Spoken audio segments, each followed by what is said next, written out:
Hey, thanks for tuning in, everybody. Happy Saturday to you. Today is a very, very special day because I get to participate in an event downtown at the Tangent Gallery called GLF, or Great Lakes Flow Gets Local.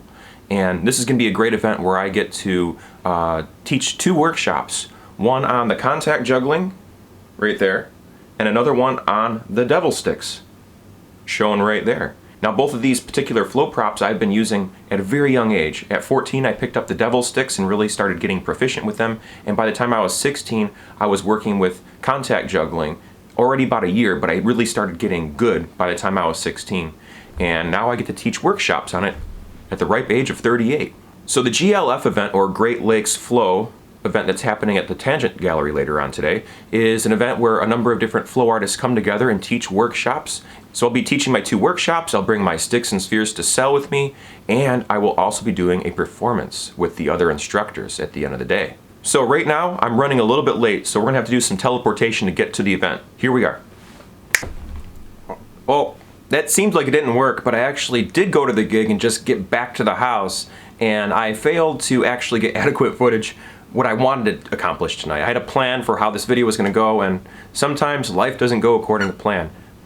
Oh, that's my squeaker in my pocket. I don't know if you can hear that. It was a very fun event though, and I did get video footage of both of my workshops, but unfortunately I did not get video of my performance, which went over very, very well. There was probably about 4 dozen people watching the performance, and they gave me wonderful feedback, were hooting and hollering and everything.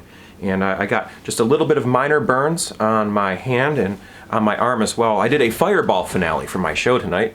And yeah, it's just a little bit red here on my arm. I don't know if you can see that in this lighting or not, but it's fine though. I've done this stunt a number of different times. And in fact, I do it 1 to sometimes 3 times a day, every single day of the Michigan Renaissance Festival. That's 7 weekends in a row for a total of 16 different days of the festival. One day we're open on a Monday, another day we're open on a Friday. And I go into something called the Feast of Fantasy, where if you're at the Michigan Renaissance Festival, you can buy a ticket. I think it's about $100 nowadays, but you get a 5 or even sometimes 7-course meal, and you get at least 2 alcoholic beverages, if that's your thing. They'll keep serving you more too if you're a good, polite guest inside the castle. And you get live music, you get entertainment in between all these different variety acts while you're eating your food. And it's a really good value. So they have me come inside there and they have me do a little shtick, a couple little acts when I go in there. Sometimes I just do the crystal balls, and sometimes I come in and I do a fire show. And that usually goes over very well with the audience. But the point is that I do a fireball 3 times a day sometimes, or maybe 1 to 3 times a day at the Renaissance Festival. And that's hot outside. It gets pretty warm out there. It's a fireball on my bare skin. So very often people wonder, how come you don't burn yourself? How come you don't set yourself on fire? These are common questions if you're a fire entertainer.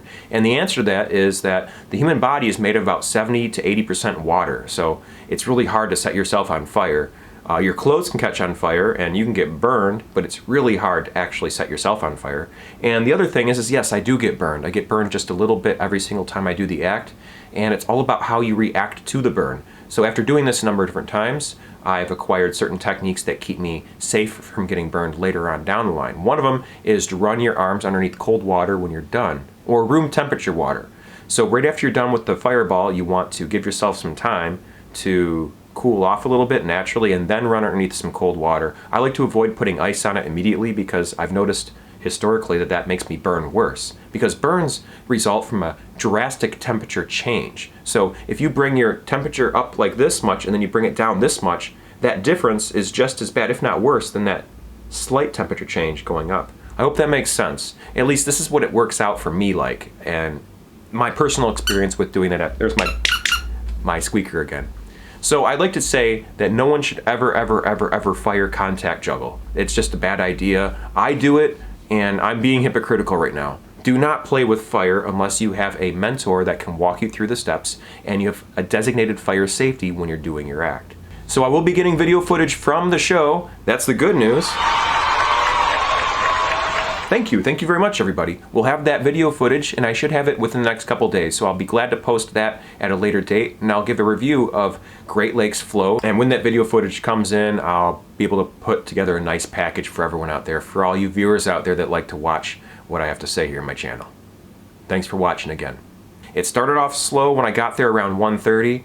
My first workshop was at 3 o'clock, and I didn't think we'd have anyone there, but I had like 7 or 8 people doing the devil sticks with me for the first workshop. And then my second workshop was at 5 o'clock, and I had about the same amount of people for my contact juggling workshop. And I'd like to thank anyone out there who just subscribed to my channel, who purchased my sticks or my spheres off me. Christian, you're one of the fellows that comes to mind. I appreciate it very much. It's beyond me, like the fact that people are interested in what I'm doing and are subscribing to this channel and supporting what I'm doing. So thanks a million once again. And that's a wrap. So I'll end this video the way I've been ending all of my videos lately, with these words of wisdom. Or maybe just cheesy catchphrases, but whatever your perspective, here they are, regardless. Remember to never give up. Do your best. Stay true to you, and be amazing. And what I mean by be amazing is just to be the best version of who you are. Thanks again for watching. I'll see you in the next video, folks. See you tomorrow for my circus and flow stuff. Bye-bye.